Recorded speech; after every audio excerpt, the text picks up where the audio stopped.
സ്നേഹം, ദിവ്യസ്നേഹം, സ്നേഹം, ദിവ്യസ്നേഹം. ബൈബിൾ കൊണ്ടുവന്നവർ അത് തുറക്കുക. ബൈബിൾ ഇല്ല എങ്കിൽ അർജന്റായിട്ട് ഒരു ബൈബിൾ വാങ്ങാൻ ശ്രമിക്കൂ. 2 രാജാക്കന്മാരുടെ പുസ്തകം 6-ാം അധ്യായം 15-ാം വാക്യം വായിക്കുക. ദൈവപുരുഷന്റെ ബാല്യക്കാരൻ രാവിലെ എഴുന്നേറ്റ് പുറത്തിറങ്ങിയപ്പോൾ ഒരു സൈന്യം കുതിരകളും രഥങ്ങളുമായി പട്ടണം വളഞ്ഞിരിക്കുന്നത് കണ്ടു. ബാല്യക്കാരൻ അവനോട്, അയ്യോ യജമാനനേ, നാം എന്തു ചെയ്യും എന്ന് പറഞ്ഞു. ബാല്യക്കാരൻ ആ ദൈവപുരുഷനോട് ഇപ്രകാരം പറഞ്ഞു. ശ്രദ്ധിക്കൂ, ആ ദൈവപുരുഷന്റെ അടുക്കൽ ഉള്ളതായ ആ ബാല്യക്കാരൻ ആരാണ്? ആ ദൈവപുരുഷൻ എലീശ എന്ന ദൈവപുരുഷൻ. ദൈവപുരുഷൻ എന്ന് പറഞ്ഞാൽ വളരെ ശ്രേഷ്ഠമായ നാമമാണ്. അത് എല്ലാവരെയും കുറിച്ച് വിളിക്കുന്നത് അല്ല. അത് ദൈവകാര്യങ്ങൾ ചെയ്യുന്ന ദൈവദാസനെ നോക്കിയിട്ട് ജനങ്ങൾ ഇട്ട പേരാണ്. നാം BA പഠിക്കുകയാണെങ്കിൽ BA, MA, റവറൻഡ്, ഡോക്ടർ, ഇതെല്ലാം നാം സമ്പാദിക്കുന്ന പേരുകളാണ്. എന്നാൽ ദൈവപുരുഷൻ എന്ന പേര്, നാം എല്ലാവരും ദൈവജനമാണ്, അത് സംശയമില്ല. എന്നാൽ ഒരു ദൈവപുരുഷൻ എന്ന് പറഞ്ഞാൽ വിളിക്കപ്പെട്ടവൻ, തിരഞ്ഞെടുക്കപ്പെട്ട, അഭിഷേകം ചെയ്യപ്പെട്ട വ്യക്തിയാണ് ദൈവപുരുഷൻ. എന്നാൽ ഇന്ന് എല്ലാ ആളുകളും ദൈവദാസൻ എന്ന പേര് ഇടുവാൻ ഇഷ്ടപ്പെടുന്നവരാണ്. ആദ്യകാലങ്ങളിൽ ദൈവദാസൻ എന്ന പേര് വിളിക്കപ്പെടുന്നത് പോലും ഭയപ്പെട്ടിരുന്നു. ദൈവദാസനായിരിക്കുവാൻ ഭയപ്പെട്ടിരുന്നു. എന്നാൽ ഈ കാലത്ത് ദൈവദാസനായിരിക്കുവാൻ, ദൈവത്തിൻ്റെ സേവ ചെയ്യുവാൻ, അങ്ങനെ വിളിക്കപ്പെടുവാൻ നാം തന്നെ ശ്രമിക്കുന്നു. എന്നാൽ എലീശ ദൈവപുരുഷൻ ആയത് അത് ദൈവം തിരഞ്ഞെടുത്തതാണെന്ന് എത്ര പേർക്കറിയാം? ചിലർക്ക് അറിയില്ല. എലീശയുടെ ഗുരുവ് ആരാണ്? ഏലിയാവ് ആരാണ്? ഏലിയാവ് ഒരു ദൈവദാസനാണ്. വലിയ ഒരു ദൈവദാസൻ ആണ്. പ്രാർത്ഥിച്ച് ആകാശത്ത് നിന്ന് അഗ്നി ഇറങ്ങിയിട്ട് ബലിപീഠത്തിൽ ഇറങ്ങി ആ ഹോമയാഗങ്ങളെ കത്തിക്കുകയും അതുപോലെ കള്ളപ്രവാചകന്മാരെ കൊല്ലുകയും ചെയ്തതായ ദൈവദാസൻ.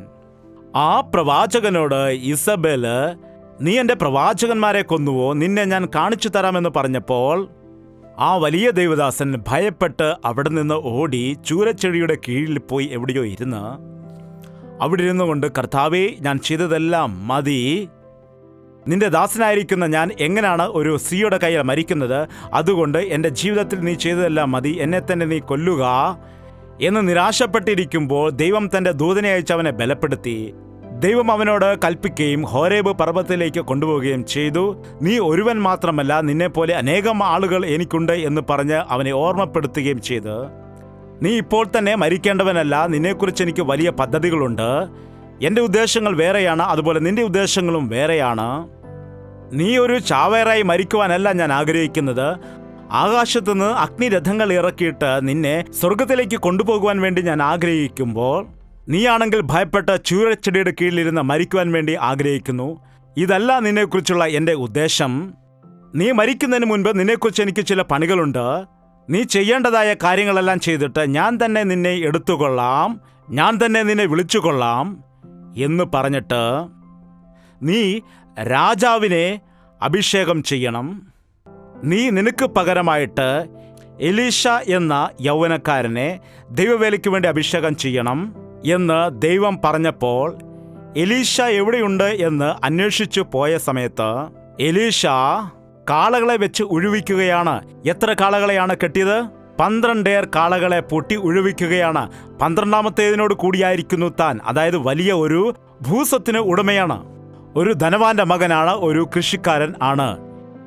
എപ്പോഴാണോ ഏലിയാവ് ചെന്നിട്ട് ദൈവം എലീശയെ തിരഞ്ഞെടുത്തു എന്നുള്ള ദൈവത്തിൻ്റെ ആജ്ഞ കേട്ടിട്ട് ചെന്നിട്ട് തൻ്റെ പുതുപ്പ് അവൻ്റെ മേൽ ഇട്ടപ്പോൾ, ഒരു തടസ്സവും പറയാതെ തൻ്റെ മാതാപിതാക്കളോട് പറഞ്ഞിട്ട് ഇത്രയും നാൾ താൻ ആശ്രയിച്ചിരുന്നതായ ഈ കാളയെയും ആ കൃഷിയെയും എല്ലാം തന്നെ വിട്ടുകളഞ്ഞിട്ട് ആ കാളകളെ അറുത്ത് ജനത്തിന് വിരുന്നൊരുക്കി കൊടുത്തിട്ട് ദൈവത്തിൻ്റെ ശുശ്രൂഷക്കാരനായി തീരുവാൻ ദൈവം എന്നെ വിളിച്ചു എന്ന് പറഞ്ഞിട്ട് കുടുംബത്തിൻ്റെ ആസ്തിയും സമ്പത്തും എല്ലാം എല്ലാം വിട്ടുകളഞ്ഞിട്ട് വന്നവനാണ് എലീഷ. എവിടേക്കാണ് വന്നത്? ബൈബിൾ കോളേജിലേക്ക്. ഏത് ബൈബിൾ കോളേജ്? അനേകം ആളുകൾ എൻ്റെ അടുക്കൽ ദൈവവേല ചെയ്യാൻ വേണ്ടി വരുന്നുണ്ട്. ഉച്ചയ്ക്ക് 3 പേർ വരാനിടയായി. അങ്ങയുടെ അടുക്കലാണ് ഞങ്ങൾക്ക് നിൽക്കുവാൻ ആഗ്രഹമെന്ന് പറഞ്ഞു. ഞാൻ പറഞ്ഞു, മക്കളെ, സഹിക്കുവാൻ കഴിയുകയില്ല. നിങ്ങൾ നോക്കുമ്പോൾ സൂട്ടും കൊട്ടുമൊക്കെ ഇട്ട് ഞാൻ നിൽക്കുന്നു, എന്നാൽ ഉറക്കം കാണില്ല, ഭക്ഷണം കാണുകയില്ല, വളരെ കഷ്ടപ്പാടാണ്, കഷ്ടപ്പെടേണ്ടി വരും. ശരി ബ്രദറെ എന്ന് പറഞ്ഞ അനേകം ആളുകൾ വരാറുണ്ട്. അവർക്ക് നിൽക്കുവാൻ കഴിയില്ല. ഞാൻ എന്ത് പറയുമെന്നറിയാമോ? നിങ്ങളൊരു കാര്യം ചെയ്യും, ഒരാഴ്ച വന്ന് നോക്കുക, നിങ്ങൾക്ക് പറ്റുമെങ്കിൽ നിൽക്കുക എന്ന് പറയും. അപ്പോൾ ചില ആളുകൾ അതിനെ ശ്രമിച്ചു നോക്കും. ചിലർ നിൽക്കുവാൻ കഴിയും, എന്നാൽ ചിലർ ഇടയ്ക്ക് ഇട്ടിട്ട് പോകും. യഥാർത്ഥമായ ഒരു ദൈവദാസനെ ഒരുക്കിയെടുക്കുന്നത് ബൈബിൾ കോളേജിൽ അല്ല. ബൈബിൾ കോളേജിൽ ബൈബിളിനെ കുറിച്ച് പഠിക്കുവാൻ കഴിയും. യെശയ്യാ പ്രവാചകൻ ആരാണ്? ഉൽപ്പത്തി പുസ്തകം എഴുതിയത് ആര്? വേദപണ്ഡിതന്മാരുടെ അഭിപ്രായം അത് ഇങ്ങനെയായിരിക്കാം, അങ്ങനെയായിരിക്കാം, അങ്ങനെയാണ് അവർ പറയുന്നത് എന്നുള്ള വിശദമായ പഠിപ്പിക്കലാണ് അവിടെയുള്ളത്. തിയോളജി അതായത് ദൈവത്തെക്കുറിച്ച് പഠിക്കുന്നത്. അങ്ങനെ ദൈവത്തെക്കുറിച്ചെല്ലാം പഠിച്ചിട്ട്, മതങ്ങളെക്കുറിച്ചെല്ലാം വിശദമായി പഠിച്ചിട്ട് വെളിയിൽ വരുമ്പോൾ ഹൃദയത്തിൽ രക്ഷയുടെ അനുഭവം ഇല്ലെങ്കിൽ, തലച്ചോറിന് നല്ല അറിവ് കിട്ടുന്നു, മനസ്സിന് തൃപ്തി ഉണ്ടാകുന്നില്ല, വെളിയിൽ വന്നിട്ട് പറയും എല്ലാം ഒന്നു തന്നെയാണെന്ന്. മനസ്സിലാകുന്നില്ല. ബൈബിൾ കോളേജിൽ പോകുന്നതും ബൈബിൾ വായിക്കുന്നതുമെല്ലാം നല്ലതാണ്. എന്നാൽ ഒരു ദൈവദാസനെ ഒരുക്കണമെന്നുണ്ടെങ്കിൽ എലീഷ വന്നിട്ട് ഏലിയാവിൻ്റെ അടുക്കൽ എന്താണ് ചെയ്തത്? ശുശ്രൂഷ ചെയ്യാനിടയായി ഏലിയാവിൻ്റെ സാധനങ്ങൾ ചുമന്ന്, വസ്ത്രങ്ങൾ അലക്കിക്കൊടുത്ത്, എല്ലാ രീതിയിലും സഹായിക്കുകയും പ്രാർത്ഥിക്കുന്ന സമയത്ത് പ്രാർത്ഥിച്ചും എല്ലാം എന്താണ് ചെയ്തത്? ഏലിയാവിനോടൊപ്പം തന്നെ നടക്കുകയായിരുന്നു എല്ലാ സമയവും. അതാണ് ട്രെയിനിങ്. ബൈബിൾ കോളേജിൽ ചില കുട്ടികളുണ്ടായിരുന്നു. ഞാനും ബൈബിൾ കോളേജിൽ പഠിച്ച സമയത്തു എന്നാൽ ഞങ്ങൾക്ക് വ്യക്തമായ ഒരു ട്രെയിനിങ് ക്ലാസ് ഉണ്ടായിരുന്നു. ബൈബിളിനെ കുറിച്ച് വളരെ വ്യക്തമായി അവിടെ പഠിപ്പിക്കുമായിരുന്നു. എന്നാൽ അതിൽ കൂടുതൽ അവിടെ പ്രാക്ടിക്കൽ ക്ലാസ്സുകൾ ആയിരുന്നു ഉണ്ടായിരുന്നത്. വിശ്വാസം എങ്ങനെയാണ് വർദ്ധിപ്പിക്കേണ്ടത്, നമ്മുടെ ശരീര ഇച്ഛകളെ എങ്ങനെ ജയിക്കണം, ഉറക്കപ്രിയരായിരിക്കുവാൻ പാടില്ല, ഭക്ഷണപ്രിയരായിരിക്കുവാൻ പാടില്ല, അതിനുവേണ്ടി എങ്ങനെയാണ് ക്രമീകരിക്കേണ്ടത്, ആ പാഠങ്ങൾ ഇപ്പോഴും എന്നെ ഒരുപാട് സഹായിക്കുന്നുണ്ട്. അങ്ങനെയുള്ള ബൈബിൾ കോളേജിലായിരുന്നപ്പോൾ എൻ്റെ കൂടെ മറ്റൊരു ബ്രദർ പഠിക്കുന്നുണ്ടായിരുന്നു. ആ ബ്രദർ വളരെ നല്ല ഉപമകളും അതുപോലെ വളരെ നല്ല പ്രസംഗങ്ങളും ചെയ്യുന്ന വ്യക്തി ആയിരുന്നു. അങ്ങനെ ഒരു ദിവസം ഞങ്ങൾ ഇരുന്ന സമയത്ത് ഞാൻ ചോദിക്കൂ, ഈ ഉപമകളോ ഈ കഥകൾ ഒന്നും തന്നെ ബൈബിൾ കോളേജിൽ നമ്മെ പഠിപ്പിച്ചതല്ലോ, പിന്നെ എങ്ങനെയാണ് ഈ പ്രസംഗങ്ങളും മറ്റും ബ്രദർ പഠിക്കുവാനിടയായത്? ആ ബ്രദറിൻ്റെ പേര് യേശുവാദം ബ്രദറാണ്. ഞാൻ ചോദിച്ചു, ബ്രദർ എങ്ങനെയാണ് അങ്ങ് ഇതെല്ലാം പഠിച്ചത്? അപ്പോൾ അദ്ദേഹം പറഞ്ഞു, ഞാനും അദ്ദേഹവും പഠിക്കുന്ന ഒരേ കോളേജിലാണ്, ബൈബിൾ കോളേജിൽ പഠിച്ചതല്ല ഇതൊന്നും, എന്നാൽ അങ്ങ് എങ്ങനെയാണ് ഇതെല്ലാം പറയുന്നത് എന്ന് ചോദിച്ചപ്പോൾ അദ്ദേഹം പറഞ്ഞു, ഞാൻ വളരെ ചെറുപ്പത്തിൽ തന്നെ, എൻ്റെ പിതാവ് പാസ്റ്ററായിരുന്നു, എൻ്റെ പിതാവിൻ്റെ കൂടെ മീറ്റിംഗ് നടക്കുന്ന സ്ഥലത്ത് എല്ലായ്പ്പോഴും ഞാൻ പോകുവാൻ ഇടയാകുമായിരുന്നു. ആ പാസ്റ്ററിൻ്റെ സഞ്ചിയൊക്കെ ചുമന്നുകൊണ്ട് പാസ്റ്റർ പ്രസംഗിക്കുന്ന സ്ഥലത്തെല്ലാം പോയിട്ട് അദ്ദേഹത്തെ സഹായിക്കുകയും എപ്പോഴും അങ്ങനെ പോവുകയും ചെയ്തതുകൊണ്ട് അവിടെ പറയുന്ന പ്രസംഗങ്ങളാണ്, അവിടെ പറയുന്ന ഉപമകളാണ് എനിക്ക് ഇപ്പോഴും ഉപയോഗപ്രദമായിക്കൊണ്ടിരിക്കുന്നത് എന്ന് പറയുവാൻ ഇടയായി. പാസ്റ്റർമാർ ആരാണ്?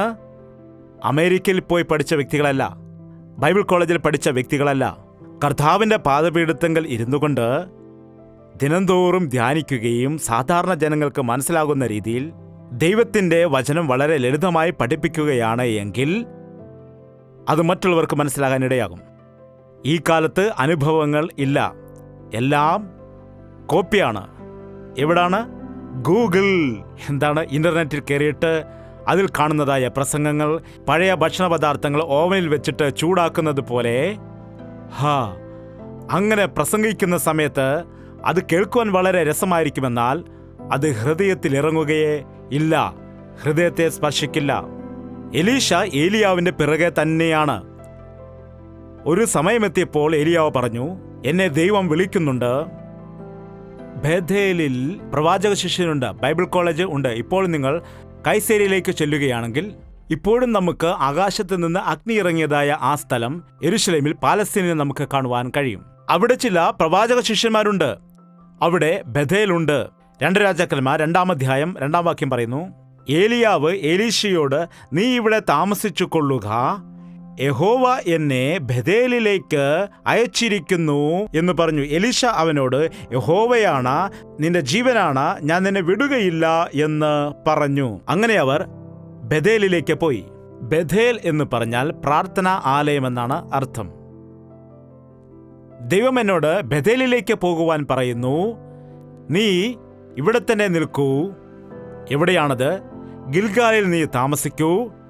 ദൈവം എന്നെ ബഥേലിലേക്ക് അയച്ചിരിക്കുന്നു എന്ന് പറഞ്ഞപ്പോൾ ഈ ശിഷ്യൻ പറഞ്ഞു, ഈ ഗുരു എപ്പോഴെങ്ങോട്ടാണ് പോകുന്നതെന്നൊന്നും അറിയാൻ കഴിയില്ല. എനിക്ക് നിൽക്കുവാനോ ഇരിക്കുവാനോ ഒന്നും സമയം ലഭിക്കുന്നില്ല. വളരെ ശല്യമാണിത്. അതുകൊണ്ട് വളരെ സന്തോഷത്തോടെ പോയി വരൂ എന്നാണ് പറയേണ്ടത്. എന്താണ്, സാറ് ക്ലാസ്സിൽ ഉള്ളതാണോ നല്ലത്, ഇല്ലാത്തതാണോ നല്ലത്?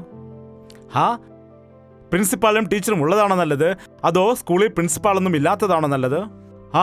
എന്നാൽ ഇവൻ യഥാർത്ഥമായ ശിഷ്യനായതുകൊണ്ട് ഗുരു പോകുന്ന സമയത്ത് അത് നല്ലതാണെന്ന് പറഞ്ഞില്ല. യഹോവയാണ്, ഞാനും നിന്റെ കൂടെ തന്നെ വരും എന്ന് പറഞ്ഞ് ഏലിയാവിനെ പിന്തുടരാനിടയായി. നീ ആലയത്തിൽ പോയാൽ ഞാൻ എന്ത് ചെയ്യും? ആലയത്തിലേക്ക് വരും. പ്രസംഗിക്കാൻ പോയാൽ ഞാൻ എന്ത് ചെയ്യും? കൂടെ വരും. പ്രസംഗിക്കാൻ പോയാൽ ഞാനും കൂടെ വരും. നിന്റെ കൂടെ തന്നെ വരുമെന്ന് പറഞ്ഞു. അങ്ങനെ രണ്ടുപേരും ഒരുമിച്ച് പോയി. ബേഥേലിൽ ചെന്ന ശേഷം 4-ാം വാക്യം, ഏലിയാവ് അവനോട്, എലീശയെ, നീ ഇവിടെ താമസിച്ചു കൊള്ളുക, യഹോവ എന്നെ യെരിഹോവിലേക്ക് അയച്ചിരിക്കുന്നു എന്ന് പറഞ്ഞു. അതിനവൻ, യഹോവയാണ്, നിന്റെ ജീവനാണ്, ഞാൻ നിന്നെ വിടുകയില്ലേ എന്ന് പറഞ്ഞു. അങ്ങനെ അവർ യെരിഹോവിലേക്ക് പോയി. യെരിഹോവ് എന്ന് പറഞ്ഞാൽ സുവിശേഷ പ്രചരണം എന്നാണ് അർത്ഥം. നശിച്ചു കിടക്കുന്ന ആളുകളുടെ അടുക്കിലേക്ക്, യേശുവിനെ അറിയാത്ത ആളുകളുടെ അടുക്കിലേക്ക് ചെന്നിട്ട് തങ്ങൾക്ക് ദോഷമുണ്ടായാലും നിന്ദ അനുഭവിച്ചാലും ശരി, ചായയോ കാപ്പിയോ ഒന്നും ലഭിച്ചില്ലെങ്കിലും ശരി, ആ ജനങ്ങൾക്ക്, നശിച്ചു പോകുന്ന ജനങ്ങൾക്ക്, യെരിഹോവിലെ ജനങ്ങളോട് സുവിശേഷം പ്രസംഗിക്കുവാൻ ഞാൻ പോകേണ്ടിയിരിക്കുന്നു. ചിലർക്ക് സഭയിൽ തന്നെ പാസ്റ്ററായിരിക്കാനാണ് ഇഷ്ടമെന്നാൽ ഗ്രാമങ്ങളിലേക്ക്, ഉൾപ്രദേശങ്ങളിലേക്ക് ചെന്നിട്ട് സുവിശേഷം പ്രസംഗിക്കുന്നതും അവിടെയുള്ള നിന്ദയും അപമാനമൊക്കെയും ഏൽക്കുന്നതും എല്ലാം അവരെ സംബന്ധിച്ച് ഇഷ്ടമില്ലാത്ത കാര്യമാണ്. നല്ല ഒരു ആലയവും അതിൻ്റെ പിന്നിലൊരു വീടും കെട്ടിയാൽ ആ വീട്ടിൽ താമസിക്കുകയും സഭയിൽ വന്നിട്ട് പ്രാർത്ഥന ചെയ്യുകയുമെല്ലാം ചെയ്യാം. എന്നാൽ എലീശ ഇവിടെ എന്താണ് പറയുന്നത്? നീ സുവിശേഷ പ്രവർത്തനത്തിന് പോവുകയാണെങ്കിൽ ഞാനും സുവിശേഷ പ്രവർത്തനത്തിന് തന്നെ വരാം. രണ്ടുപേരും കൂടി അങ്ങോട്ട് പോയി. 6-ാം വാക്യം, എന്നെ യോർദാനിലേക്ക് യഹോവ അയച്ചിരിക്കുന്നു, അതുകൊണ്ട് നീ ഇവിടെ താമസിക്കുക. യോർദാൻ എന്ന് പറയുകയാണെങ്കിൽ അതിന്റെ അർത്ഥം മരണത്തെ സൂചിപ്പിക്കുന്നത്. ബേഥേൽ ആലയത്തെ സൂചിപ്പിക്കുന്നു. യെരിഹോവ് സുവിശേഷ പ്രവർത്തനത്തെ സൂചിപ്പിക്കുന്നു. യോർദാൻ മരണത്തെ സൂചിപ്പിക്കുന്നു. ദൈവം എന്നെ മരണത്തിൽ കൂടെ കടത്തുവാൻ പോകുന്നു. അപ്പോൾ എന്താണ് പറഞ്ഞത്? മരണം വരെയും ഞാൻ നിന്റെ കൂടെ തന്നെ കാണും. രൂത്ത് എന്താണ് നവോമിയോട് പറഞ്ഞത്? ഞാൻ നിന്റെ കൂടെ തന്നെ ഉണ്ടായിരിക്കുമെന്ന്. നീ പോകുന്നിടത്തേക്ക് തന്നെ ഞാനും വരും. നിന്റെ ജനം എൻ്റെ ജനം, നിന്റെ ദൈവം എൻ്റെയും ദൈവം. എന്താണ്? മരണത്തിലൂടെയല്ലാതെ ഞാൻ നിന്നെ വേർപിരികയില്ല എന്ന് പറഞ്ഞു. എന്നാൽ ഈ കാലത്ത് എങ്ങനെയാണ്? ഒരു ചെറിയ കാര്യം വന്നാൽ മതി, ഭക്തി വിട്ടുകളയും. എന്താണ്? ചെറിയ കാര്യങ്ങൾക്ക് ചെറിയൊരു കഷ്ടത വന്നാൽ മതി, അപ്പോൾ തന്നെ ഭാര്യയെ വിട്ടുകളയുന്നവരെ കാണാം. അനേകം സഹോദരിമാർ വന്ന് പറയാറുണ്ട് എൻ്റെ അടുക്കൽ. ഒരു സഹോദരി വന്ന് പറഞ്ഞു, എൻ്റെ ഭർത്താവ് എന്നെ ഉപേക്ഷിച്ചിരിക്കുന്നു, എനിക്ക് സഹിക്കുവാൻ കഴിയുന്നില്ല. മറ്റുള്ളവർ വന്ന് പറഞ്ഞു, എന്നോട് ഭർത്താവിന് ഇഷ്ടമില്ല. എത്ര കാലമായി കല്യാണം കഴിച്ചു ചോദിച്ചപ്പോൾ 6 വർഷമായിരിക്കുന്നു, 2 കുട്ടികളുണ്ട്, ഇപ്പം എന്നോട് ഇഷ്ടമില്ല എന്ന്. എന്തൊരു മനുഷ്യരാണ് ഈ കാലത്തുള്ളത്. ഒരു സഹോദരി വരുവാനിടയായി, വളരെ സൗമ്യമായിരിക്കുന്നു കാണുവാൻ. 2 കുട്ടികളുണ്ട്, കാണുവാൻ വളരെ മിടുക്കരായിരിക്കുന്ന 2 പെൺകുട്ടികളാണ് ആ സഹോദരിക്ക് ഉള്ളത്. ആ സഹോദരിയെയും കുഞ്ഞുങ്ങളെ ഉപേക്ഷിച്ചിട്ട് പരസ്ത്രീയോടൊപ്പം ബന്ധം പുലർത്തുന്ന ഭർത്താവ് കുടുംബത്തിൽ വരുന്നില്ല, മറ്റൊരു സ്ത്രീയോടൊപ്പം കഴിയുകയാണെന്ന് പറയുന്നു. എന്തൊരു കുടുംബജീവിതമാണ് ഈ കാലത്ത്. വിവാഹ ജീവിതത്തിൽ എടുക്കുന്ന വാഗ്ദത്തങ്ങൾ എന്താണെന്ന് നിങ്ങൾക്ക് ഓർമ്മയുണ്ടോ? വിവാഹം നടക്കുന്ന സമയത്ത് സമൃദ്ധിയിലും ദാരിദ്ര്യത്തിലും, സന്തോഷത്തിലും ദുഃഖത്തിലും, ആരോഗ്യത്തിലും അനാരോഗ്യത്തിലും, എല്ലാ സമയത്തും നിന്നെ ഉപേക്ഷിക്കാതെ പറ്റുമെങ്കിൽ ഒരു 3 മാസം ഞാൻ നിന്നെ പുലർത്താം എന്നാണോ? അങ്ങനെയെങ്കിൽ കല്യാണം നടക്കുമോ? മരണം നമ്മെ 2 പേരെയും വേർപിരിക്കുന്നത് വരെ നിന്നെ ഞാൻ പോറ്റി പുലർത്തുമെന്ന് ജനത്തിന് മുൻപാകെ, സഭയുടെ മുൻപാകെ, ദൈവത്തിന് മുൻപാകെ വാഗ്ദത്തം ചെയ്യുന്നു എന്ന് പറയുന്നവർ എങ്ങനെയാണത് പിന്നീട് മറന്നുപോകുന്നത്? എന്താണ്? ഭക്തനായിരിക്കുന്ന വ്യക്തിക്ക് ഭാര്യയോടും നല്ല ബന്ധം ഉണ്ടായിരിക്കും. എന്താണ്? ഭക്തിയിൽ നേരോടെ ആയിരിക്കുന്ന വ്യക്തി എന്താണ്? ദൈവത്തോട് നല്ല ബന്ധമുള്ള വ്യക്തിക്ക് തൻ്റെ ലൈഫ് പാർട്ട്ണറോടും നല്ല ബന്ധം ഉണ്ടായിരിക്കും. അതിലൊരു സന്ദേഹവുമില്ല. ദൈവത്തെ സ്നേഹിക്കുന്ന വ്യക്തി ദൈവദാസന്മാരെയും സ്നേഹിക്കും. ദൈവത്തെ ബഹുമാനിക്കുന്ന വ്യക്തി ദൈവദാസന്മാരെയും ബഹുമാനിക്കും. ദൈവത്തിന്റെ വാക്ക് കേൾക്കാൻ ആഗ്രഹിക്കുന്നവർ ദൈവദാസന്മാരുടെ വാക്ക് കേൾക്കുവാനും ആഗ്രഹിക്കും. ഇത് ഇന്റർ കണക്റ്റഡ് ആണ്. ചിലർ എന്നിൽ നിന്ന് ദൂരമായി പോകുന്നു, എന്നെ അവർ അവോയ്ഡ് ചെയ്യുന്നു എന്ന തോന്നലുണ്ടാകുമ്പോൾ ഞാൻ എന്താണ് വിചാരിക്കുന്നത്? അവർ ദൈവത്തെ തന്നെ ഉപേക്ഷിക്കുന്നു. പിന്നെ എന്റെ കാര്യം പറയണമോ? യഥാർത്ഥമായി ദൈവത്തെ സ്നേഹിക്കുന്നവരാണെങ്കിൽ യഥാർത്ഥ ദൈവദാസന്മാരെയും സ്നേഹിക്കും. എലീശ ദൈവത്തെ സ്നേഹിക്കുന്നവൻ ആയതുകൊണ്ട് ദൈവത്തെങ്കിലേക്ക് മാർഗം കാണിച്ചു തരുന്ന ഏലിയാവിനെ അനുഗമിക്കുന്നു. മരണം വരെയും ഞാൻ നിന്റെ കൂടെ ഉണ്ടാകുമെന്ന് പറയുന്നു. അങ്ങനെ ഇപ്പോൾ ഏലിയാവിന് മനസ്സിലായിരിക്കുന്നു, ഞാനിപ്പോൾ സ്വർഗത്തിലേക്ക് കടന്നു പോവുകയാണ്. നിനക്കെന്താണ് വേണ്ടത് പറയൂ. ദൈവം എന്നെ കൊണ്ടുപോകുകയാണ്. നിനക്കെന്താണ് വേണ്ടത് പറയൂ. ബേതേൽ ദൈവാലയത്തിന്റെ ഡോക്യുമെന്റ്സ് നിനക്ക് നൽകട്ടെ. സുവിശേഷ വേലയിൽ നിനക്ക് BD ഡിഗ്രി തന്നിട്ട് നിന്നെ അയക്കട്ടെ. എന്തൊരു ഡിഗ്രിയാണ്? BD. അത് എന്താണെന്നറിയാമോ? വലിക്കുന്ന BD അല്ല, ബാച്ചിലർ ഓഫ് ഡിവിനിറ്റി. ഇപ്പോൾ ഒരുപാട് തിയോളജിയിൽ ഡിഗ്രികൾ കടന്നുണ്ട്. BDV, MDV, അങ്ങനെ ഒരുപാട് ഡിഗ്രികൾ ഉണ്ട്. എന്താണ്? ഡിഗ്രി ഞാൻ നൽകട്ടെ, സർട്ടിഫിക്കറ്റ് നൽകട്ടെ, പ്രോപ്പർട്ടീസ് എഴുതി നൽകട്ടെ. എന്താണ് വേണമെന്ന് ചോദിച്ചപ്പോൾ അവൻ ഇപ്രകാരം പറഞ്ഞു, നിന്റെ ആത്മാവിന്റെ ഇരട്ടി പങ്ക് എനിക്ക് നൽകണം. നിന്റെ ആത്മാവിന്റെ 2 ഇരട്ടി പങ്ക് എനിക്ക് വേണമെന്ന് ചിലർ പറയാറുണ്ട്. കർത്താവേ, പാസ്റ്ററിന്റെ ആത്മാവിന്റെ 2 ഇരട്ടി പങ്ക് വേണം. പാസ്റ്ററിന്റെ ആത്മാവിനെ കൊണ്ട് ഒന്നും കൊള്ളില്ല. പാസ്റ്ററിന്റെ ആത്മാവിന്റെ മേലുള്ള പരിശുദ്ധാത്മാവ്, അതാണ് അവൻ ചോദിച്ചത്. ആ പാസ്റ്ററിനെ പോലെ ആയിരിക്കണം, ഈ പാസ്റ്ററിനെ പോലെ ഞാൻ ആയിരിക്കണം, ആ പാസ്റ്റർ ചെയ്തതിനേക്കാൾ കൂടുതൽ ദൈവവേല ഞാൻ ചെയ്യണം എന്ന് ചിലർ വിചാരിക്കാറുണ്ട്. അതല്ല ഇവിടെ എലീശ ചോദിച്ചത്. ഏലിയാവ് ഇത്രമാത്രം ദൈവവേല ചെയ്യുന്നു ഉണ്ടെങ്കിൽ അത് അവന്റെ സ്വന്തം ശക്തി കൊണ്ട് അല്ല, ഏലിയാവിന്റെ മേലുള്ളതായ ദൈവത്തിന്റെ അഭിഷേകം, അതുപോലെ ദൈവത്തിന്റെ ആത്മാവ്, ഏലിയാവിന്റെ മേലുള്ള ദൈവത്തിന്റെ ആത്മാവ്, ആ ആത്മാവിന്റെ ഇരട്ടി പങ്ക് എനിക്ക് വേണം. ഏലിയാവിനെ പോലെ എനിക്കും വളരെ ശക്തിയോടെ ദൈവവേല ചെയ്യണം എന്ന് ആഗ്രഹിച്ചവൻ എലീശ. ഇപ്പോൾ മനസ്സിലായ ദൈവപുരുഷൻ ആരാണെന്ന്? ഒരു പണിയും കിട്ടാതെ വന്നപ്പോൾ പാസ്റ്റർ ജോലിക്ക് ഇറങ്ങിയ വ്യക്തിയാണോ? BTech ചെയ്ത് MTech ചെയ്ത് അവസാനം ജോലി ലഭിക്കാതെ ദൈവവേലയ്ക്ക് ഇറങ്ങിയ വ്യക്തിയാണെന്നാണോ? എനിക്ക് റിട്ടയർമെന്റ് ആയിരിക്കുന്നു, അതുകൊണ്ട് ഞാനും ദൈവവേല ചെയ്യുവാൻ ആഗ്രഹിക്കുന്നു, അതുകൊണ്ട് സഭയിൽ ട്രഷററിന്റെ പോസ്റ്റ് നൽകണമെന്ന് പറയുന്നതാണോ? പറയൂ. ദൈവം തിരഞ്ഞെടുക്കുകയുണ്ടായി. ദൈവം തിരഞ്ഞെടുക്കുന്നുവെന്ന് മനസ്സിലായപ്പോൾ അവനെ അനുസരിച്ചു. ഏലിയാവ് എടുക്കപ്പെട്ട ശേഷം അവിടെയുണ്ടായിരുന്ന രാജാവ് ഏലിയാവിന്റെ അടുക്കൽ കാര്യങ്ങൾ പറഞ്ഞിട്ട് എല്ലാ കാര്യങ്ങളും മനസ്സിലാക്കിയവനാണ്. എന്നാൽ ആ ഏലിയാവ് ദൈവത്തിങ്കിലേക്ക് എടുക്കപ്പെട്ട ശേഷം ആ രാജാവ്, ഇനിയും ആരെങ്കിലും പ്രവാചകന്മാരുണ്ടോ എന്ന് രാജാവ് അന്വേഷിച്ച സമയത്ത് ആരോ വന്ന് പറയുവാനിടയായി. എന്താണ് പറഞ്ഞെന്നറിയാമോ? ഏലിയാവിന്റെ കയ്യിൽ വെള്ളം ഒഴിച്ചു കൊടുത്തുകൊണ്ടിരുന്ന എലീശ ഉണ്ട്. അതിന്റെ അർത്ഥം എന്താണ്? ഇപ്പോൾ പൈപ്പുകൾ ഉള്ളത് കൊണ്ട് ആർക്കും അങ്ങനെ വെള്ളം ഒഴിച്ചു കൊടുക്കേണ്ട കാര്യമില്ല. പൈപ്പ് തിരിച്ചാൽ മതി, വെള്ളം വരുവാനിടയാകും. ഗ്രാമത്തിൽ പലപ്പോഴും ചില സമയത്ത് കൈകൾ കഴുകിയിട്ട് പോകൂ എന്ന് അവർ പറയാറുണ്ട്. കൈകൾ കഴുകിയിട്ടാണ് വന്നതെന്ന് പറഞ്ഞാൽ അതല്ല ഞാൻ ഉദ്ദേശിച്ചത്, ഭക്ഷണം കഴിച്ചിട്ട് പോകൂ എന്നാണ് പറയുന്നത്. ചോറ് ഇങ്ങനെ കഴിച്ചിട്ട് അവർ പാത്രത്തിൽ വെള്ളം തരുമ്പോൾ അങ്ങനെ കഴുകിയിട്ട് പോകാനാണ് പറയുന്നത്. അതായത് വെള്ളം ഒഴിച്ചു കൊടുക്കുന്നവൻ എന്ന് പറയുമ്പോൾ അവിടെ ശുശ്രൂഷക്കാരനായി ഇരിക്കുകയാണ്. അത്രമാത്രം സമ്പത്ത് ഉപേക്ഷിച്ച്, ഏക്കർ കണക്കിന് വസ്തു എല്ലാം ഉപേക്ഷിച്ച്, യൗവനപ്രായത്തിൽ മാതാപിതാക്കളെയും എല്ലാം ഉപേക്ഷിച്ച് ഏലിയാവിന്റെ അടുക്കൽ വന്നിട്ട് എന്തു ചെയ്തുവെന്ന് ചോദിച്ചാൽ പറയും, ഏലിയാവിന്റെ പാത്രങ്ങൾ കഴുകി വസ്ത്രമൊക്കെ അലക്കിക്കൊടുത്ത് ആ വസ്ത്രങ്ങളെല്ലാം ചുമന്നുകൊടുത്ത് ജീവിച്ചുകൊണ്ടിരുന്ന ശുശ്രൂഷകനായിരിക്കുന്നു എന്നെല്ലാവർക്കും അറിയാം. എന്താണ് പറഞ്ഞത്? നീ ചോദിച്ചത് വളരെ പ്രയാസമുള്ളതാകുന്നു, അതെനിക്ക് നൽകാൻ കഴിയില്ല, ദൈവം നൽകുന്നതാകുന്നു എന്ന് ഏലിയാവ് പറഞ്ഞപ്പോൾ അഗ്നിരഥങ്ങൾ വന്ന് ഏലിയാവിനെ സ്വർഗത്തിലേക്ക് എടുത്തപ്പോൾ അവന്റെ പുതപ്പ് താഴേക്ക് വീഴാനിടയായി. ആ പുതപ്പ് എലീശ എടുത്തിട്ട് ബൈബിൾ പരിശോധിച്ചാൽ നമുക്ക് മനസ്സിലാക്കാൻ കഴിയും, ഏലിയാവ് ചെയ്തതായ അത്ഭുത കാര്യങ്ങളെക്കാൾ കൂടുതൽ 2 ഇരട്ടി അത്ഭുത കാര്യങ്ങളും ശുശ്രൂഷയും എലീശ ചെയ്തതായി കാണാൻ കഴിയും. അവൻ മരിച്ചു പോയതിന് ശേഷവും അവന്റെ അസ്ഥികൾ, അവനെ അടക്കിയ സ്ഥലത്ത് മറ്റൊരാളെ അടക്കുവാൻ വേണ്ടി കുഴിയെടുത്തപ്പോൾ അവന്റെ അസ്ഥികൾ മുട്ടിയിട്ട് ആ മരിച്ചയാൾ ജീവിക്കുവാൻ ഇടയായി. അത്രമാത്രം ശക്തിയുള്ളതായ ഒരു ദൈവദാസൻ. ഈ കാലത്ത് നമ്മുടെ രാജ്യത്തിന് ദൈവദാസന്മാരെ ആവശ്യമാണ്.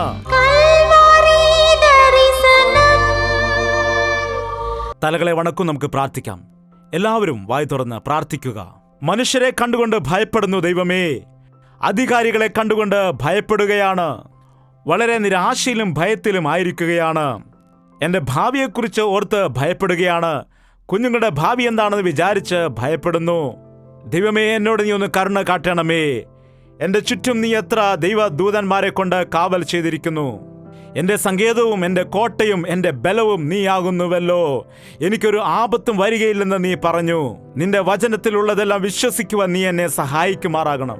കർത്താവേ, സൈന്യത്തെ കണ്ടുകൊണ്ട് ഭയപ്പെട്ടു പോയ ബാലിക്കാരനെ പോലെയല്ലാതെ വിശ്വാസത്തോടുകൂടി നിന്നതായ എലീശയെ പോലെയാകുവാൻ ഞങ്ങളെ സഹായിക്കുമാറാകണം. കർത്താവേ, ഞങ്ങളെ പ്രാർത്ഥന മനുഷ്യരാക്കി മാറ്റണമേ. മാനുഷിക രീതിയിൽ ഞങ്ങൾ പോരാടുന്നില്ല. ഈ വാഴ്ചകളോടും അധികാരങ്ങളോടും ഞങ്ങൾ പോരാടുന്ന സമയത്ത് കർത്താവേ, രക്ഷയുടെ കവചം ഞങ്ങൾക്ക് നൽകുമാറാകണമേ. രക്ഷ എന്ന ശിരസ്ത്രം ഞങ്ങൾക്ക് നൽകുമാറാകണമേ. വിശ്വാസം എന്ന പരിച ഞങ്ങൾക്ക് നൽകുമാറാകണമേ. വചനമാകുന്ന വാൾ ഞങ്ങൾക്ക് നൽകുമാറാകണമേ. നീതിയാകുന്ന വസ്ത്രം ഞങ്ങൾക്ക് നൽകുമാറാകണമേ. ഞങ്ങളുടെ കാലുകൾക്ക് സുവിശേഷത്തിന്റെ പാദരക്ഷ നൽകണമേ. നീതിയോടെ മാത്രമേ ശത്രുവിനെ ഞങ്ങൾക്ക് നേരിടുവാൻ കഴിയൂ. കർത്താവേ, ഇന്ന് രക്ഷിക്കപ്പെടാത്ത ആളുകൾക്ക് നീ രക്ഷ നൽകണമേ. നിന്നിൽ നിന്ന് അകന്നു ജീവിക്കുന്നതായ വ്യക്തികളുടെ ഹൃദയങ്ങളെ നീ ഇന്ന് ദർശിക്കുമാറാകണമേ. നിന്റെ രക്തത്താൽ കഴുകിയിട്ട് നിന്നോട് സംസാരിക്കുവാനുള്ള കൃപ ഞങ്ങൾക്ക് നൽകുമാറാകണം.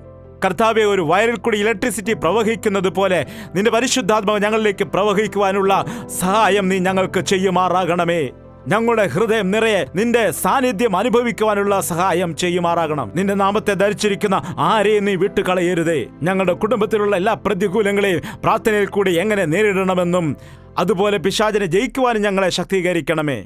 ദൈവത്തിന് സമീപസ്ഥരായി ജീവിക്കുവാൻ ഞങ്ങളെ സഹായിക്കണം. ഇത് കേൾക്കുന്നവരിൽ മദ്യപാനികളുണ്ട് എങ്കിൽ അവരുടെ ജീവിതത്തെ നീ മാറ്റണമേ. കർത്താവെ, ഭാര്യയെ ഉപേക്ഷിച്ച് പരസ്യമായി ബന്ധം പുലർത്തുന്ന ആളുകളെ നീ വിടുവിക്കുമാറാകണം. പിശാചിന്റെ ബന്ധനത്തിൽ അകപ്പെട്ടിട്ട് എഴുന്നേൽക്കുവാൻ കഴിയാതെ വീണ് കിടക്കുന്നവരെ നസ്രയനായ യേശു ക്രിസ്തുവിന്റെ നാമത്തിൽ എഴുന്നേൽപ്പിക്കുകയാണ് കർത്താവെ, എഴുന്നേൽപ്പിക്കുകയാണ് പിതാവേ. ദൈവമേ, നീ ഞങ്ങളെ സഹായിക്കുമാറാകണം. കുടുംബ ജീവിതത്തിൽ അസ്വസ്ഥതകൾ കൊണ്ടുവന്നിട്ട് കുടുംബ ജീവിതം നശിപ്പിക്കാൻ ശ്രമിക്കുന്ന പിശാചിന്റെ തന്ത്രങ്ങളെ ജയിക്കുവാൻ കുടുംബങ്ങൾക്ക് കൃപ നൽകണമേ. പിശാചിന്റെ തന്ത്രങ്ങളെ നീ തകർത്തു കളയണമേ.